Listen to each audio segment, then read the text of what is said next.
बहू कितना टाइम लगाएगी, पता नहीं क्या करती रहती है क्या नहीं करती है।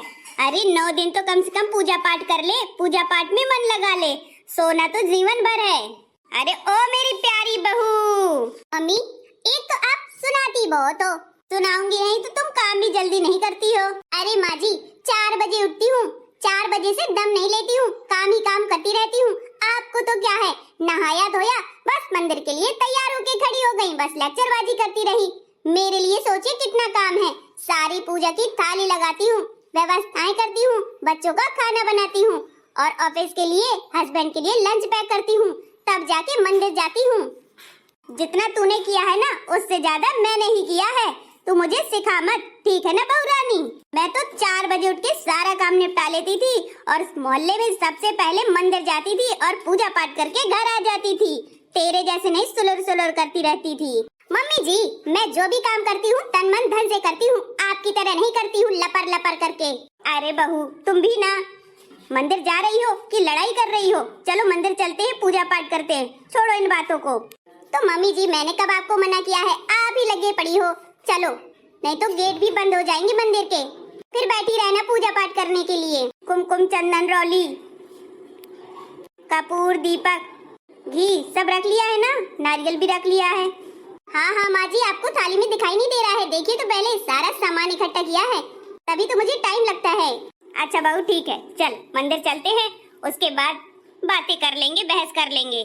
क्या माँ जी आप भी ना बहस करने के लिए अभी तैयार ही हैं। चलिए तो आपको तो बस सास बनाई ही गई है बहस करने के लिए, इसीलिए तो दुनिया में सास बदनाम है, क्योंकि बहू के हर काम में सास को कोई ना कोई नुक्स निकाल ही देना है। बहू चाहे जितना काम करे अच्छे से अच्छा करे, अपना 100% दे दे काम में, लेकिन सास को कहीं ना कहीं से 1% में तो कमी निकल ही आएगी। सास कमी निकाल ही देती है बहू के कामों में। बहू कमी लायक काम करेगी तभी कमियां निकलती हैं, ऐसे वैसे कमियां नहीं निकल जाती हैं बिना कमी के, ठीक है ना बहू रानी? ज्यादा पिटर पिटर मत बोलो और जल्दी से मंदिर चलो अब। ठीक है माँ जी चलिए। लो हाथ हिला के चल दी अपने आगे आगे, ये नहीं कि मेरे से कुछ सामान ले ले, अरे डब्बा ले ले, लोटा ले ले, जल तो लेना ही पड़ेगा ना। लो जल भी नहीं ले रही हैं, सारा कुछ मैं ही लूं। अब बताओ नेता बन के ये मंदिर जा रही हैं, कहते हैं खाली हाथ मंदिर नहीं जाना चाहिए, ना ही खाली हाथ मित्र के यहाँ जाना चाहिए, ना ही खाली हाथ गुरु के यहाँ जाना चाहिए। पर माँ जी को कौन समझाए, अब मैं बोल दूंगी तो बोलेंगी बहुत बोलती हो, लड़ाई करती हो, इसलिए मैं बोलूंगी ही नहीं, जो अच्छा लगे सासू माँ को वही करें। अरे बहू रानी जल्दी जल्दी आ कि वहीं खड़ी रहेगी, और चप्पल टूटी उटी पहनी है ना, क्योंकि मंदिर में चोरी हो जाती है, और चैन वैन उतार के आना। मैं सब कुछ पहने हूँ, मुझे किसी का डर नहीं है, ऐसे चोर लुटेरे घूम रही नहीं रहे दिन रात, अपनी सेफ्टी अपने हाथ में है, मैं सब संभाल लूंगी। माँ जी आप अपना जूड़ा संभाले रहना, क्या पता आपका जूड़ा ही कोई उखाड़ ले जाए।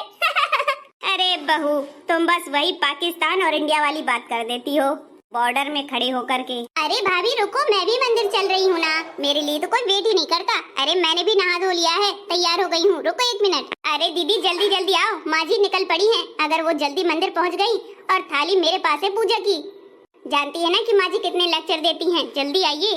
हाँ हाँ चलिए भाभी। भाभी तो ऐसे भाग रही हैं जैसे बंदर पीछे पड़ गया हो। हाँ रास्ते में मेरी कोई सहेलियाँ मिले या उनकी मम्मी मिले, बड़े बुजुर्ग मिले तो तुरंत घूंघट काट लेना अपनी गर्दन तक, उनको मुंह मत दिखा देना, क्योंकि बातें बनाते हैं लोग, और परिवार के लोग मिल जाएं तो कभी भी घूंघट मत खोलना, ठीक है ना? और उनके पैर छू लेना।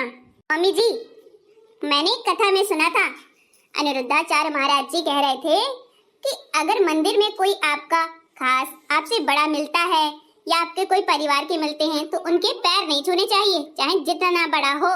कहते हैं अगर उनके सामने, भगवान के सामने आप किसी के पैर छूते हैं तो भगवान का अपमान करना होता है। तो भला आप बताइए अपमान करना सही है क्या भगवान का?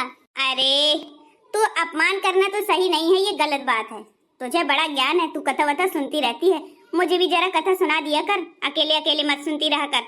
चल ठीक है, अगर बाहर मिले तो पैर छू लेना, चरण स्पर्श कर लेना, अंदर मिले तो ना करना। मम्मी एक तो वो मंदिर जा रही हैं, पूजा करने जा रही हैं, आप अपनी रिश्तेदारी निभाओ, ठीक है ना? भाभी को इतने ज्यादा मत सिखाया करो, सीख ले तुझे भी काम आएंगे, समझ में आया? कोई गलत बात नहीं सिखा रही हूँ, ये संस्कार होते हैं अपने अपने घर के, बाद में बहुत काम आते हैं। हाँ हाँ सारे संस्कार बहू के लिए ही बनाए गए हैं, बहू बेटी के लिए। लड़की के लिए तो कोई संस्कार ही नहीं बनाए गए हैं। वो चाहे जब घूमे चाहे जहाँ घूमे, कोई दिक्कत नहीं। लड़की और बहू को ही बंदे से लगाई जाती हैं। देखो, एक लोहे की सरिया होती है, वो बाहर रखी रहती है, भले ही उसमें जंग लग जाए फिर भी उसकी कीमत जाती नहीं है, डाउन नहीं होती है, फिर भी लोग खरीदते हैं। और हीरा होती है बिटिया, उसमें एक भी खरोच नहीं आना चाहिए। अगर एक भी खरोच आ गया समझ लो उसकी कीमत डाउन, मतलब उसका बहुत अच्छे से ख्याल रखा जाता है, समझी? हाँ हाँ ठीक है मम्मी, समझ गई। आपने मेरी साइड ले ली इसलिए आपको भी लेक्चर मिल गए। जल्दी आओ, की तो आदत ही है लेक्चर देने की। अरे दादी माँ, आपको क्या हुआ? दादी माँ आप ठीक तो हो? मम्मी जल्दी आओ, देखो दादी माँ को क्या हो गया। अरे क्या हो गया? ये सासू मैया सोफे में ऐसे काहे लटकी हैं? अभी तो मंदिर से पूजा करके आई हैं, बढ़िया पानी एक गिलास पिया है और लेटी हैं बैठी हैं, पता नहीं क्या हो गया। आंखें बंद करे, हाथ लटके हैं, पैर दीवार में सटा है। हे भगवान। मम्मा देखो दादी माँ को क्या हो गया है, पता नहीं। ये आंख बंद करके ऐसे कभी नहीं लेटी हुई हैं। दादी माँ आपको हुआ क्या है? प्लीज उठो ना। अरे मम्मी जी, अरे कुंभकर्ण की दीदी उठो ना जल्दी। क्या करूँ, ये तो उठ ही नहीं रही हैं। पानी डाल दूं क्या? अरे यार मेरी सासू अम्मा को क्या हो गया? भाई देवता देवी सब पूज के आई थी, आज निपटा दिया भगवान ने। हे भगवान, माता रानी 9 दिन तो पूरे कर देती ना। दादी माँ प्लीज आप वापस आ जाओ ना। हाँ, दादी माँ बता दूं इनको भी कि आपकी मम्मी निपट गई हैं। हाँ हेलो, जल्दी घर आ जाओ, सासू मैया निकल पड़ी हैं। अरे पता नहीं अचानक क्या हो गया उनको, मुझे खुदा समझ में नहीं आ रहा है। अरे ये कौन है शोर मचा रहा है, रो रहा भे भे, ये बात कर रहा जोर जोर से, मेरी नींद डिस्टर्ब कर दी। अरे सासू मैया आप वापस आ गई? अरे ठीक है, अब ना सासू मैया सो है रही थी, हमने सोचा निपट गई हैं। है बहू एक नंबर की पागल ही हो है, किससे कह रही थी कि निपट गई है हम? मम्मी मैं सो है रही हूँ, इतना ज्यादा थक जाती हूँ कि सोने को है नहीं मिलता है, इसलिए ऐसे सो गई थी। और तुम लोगों की आवाज मुझे जब ज्यादा ही जोर से सुनाने लगी तब जगी। अब 4 बजे जगती हूँ, सोने को मिलता नहीं है, पूजा पाठ में लगी रहती हूँ, इसलिए सोफे में डली रही। अरे दादी माँ मैं तो डर ही गया था कि आपको क्या हो गया। हाँ एक नंबर के गधे हो हैं? दादी कहीं ऐसे निपटेगी क्या? पागल कहीं के, अभी तुम्हें बड़ा करेगी, नौकरी पैसा में लगाएगी, फिर जाएगी। और बहू तुम एक नंबर की घनचक्रे हो, कम से कम अरे पानी डाल देती, जगा देती हिला के कि सासू मैया जगो।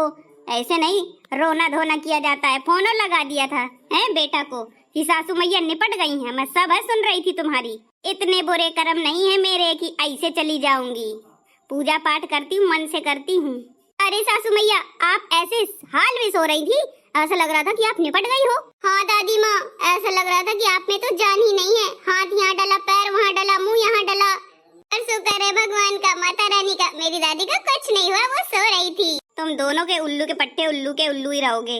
बस तुमको पता है ना कि खाना खाने के बाद मुझे बहुत आलस आता है। अब मंदिर से आई, पूजा पाठ किया, खाना खाया, बस सो गई। अब दोपहर में तो सबको नींद लगेगी ही ना, खाना खाने के बाद कितना ज्यादा आलस आता है। गलती आपकी है कि आप अपने रूम में नहीं सोई हैं। हमने सोचा कि आप यहाँ बेहोश होके टुन हो गई हैं। बेहोश नहीं हुई हूँ, सो है रही थी। हाँ तो अब पता चल गया ना कि आप सो भी रही थी, अब टुन भी हो जाएंगी तो यही लगेगा कि आप सो रही हैं। बहू तेरी जबान कुछ ज्यादा ही चलने लगी है। अरे नहीं मम्मी जी, वो तो धीरे धीरे चलती है, मेरी जबान में कोई मोटर थोड़ी लगा है कि चलने लगेगी। जब देखो तब सारी बातें मजाक में लिए रहती है। दादी माँ ज्यादा टेंशन मत लिया करो, बीपी हाई हो जाएगा। हाँ देखो आपका नाती भी सही कह रहा माँ जी, थोड़ा ध्यान दिया करो, तेरी ही वजह से मेरा बीपी हाई होता है, समझ ले। अब जाके मेरे लिए नींबू पानी बना कर ले आ, थोड़ा ठंडक मिलेगी, टेंशन में हो गया दिमाग। ठीक है माँ जी अभी लाई। इन लोगों का बस चले तो ये तो हमें जिंदा ही जला दे। कैसी कैसी बहुएं हैं, दुर्दशा बना देती हैं, पता ही नहीं चलता है। अरे सो रहे थे, कोई निपट थोड़ी गए थे, पर किसको कितना समझाऊं। मेरी भी ऐसी आदत है सोने की, ऐसा लगता है जैसे निपट गई हूँ, बेहोश है जैसे, मरे जैसे। अब कहते नहीं है मरना सोना बराबर होता है, तो वही चीज है, हो गई है और क्या है। आप सभी को मेरा वीडियो अच्छा लगा हो तो वीडियो को लाइक करें, चैनल सब्सक्राइब जरूर कर लें। चुगल पंचायत हम हर रोज आपके लिए एक बेहतर स्टोरी बनाने का प्रयास करते हैं, आपके मनोरंजन के लिए। आपका बहुत बहुत आभार, धन्यवाद। आपको हमारी स्टोरी में किसी भी शब्द या किसी भी भावना को लेकर आपको बुरा लगता है तो उसके लिए हम क्षमा प्रार्थना है, बाकी आगे प्रयास हमारा अच्छा ही रहेगा। धन्यवाद। आप सभी का शुक्रिया, तहे दिल से आपने हमें इतना साथ दिया, सपोर्ट किया। आगे भी आप कर रहे हैं, और जो भी सपोर्ट नहीं कर रहे हैं उनका भी तहे दिल से शुक्रिया। सिक्के के दो पहलू तो होते ही हैं। Bye bye.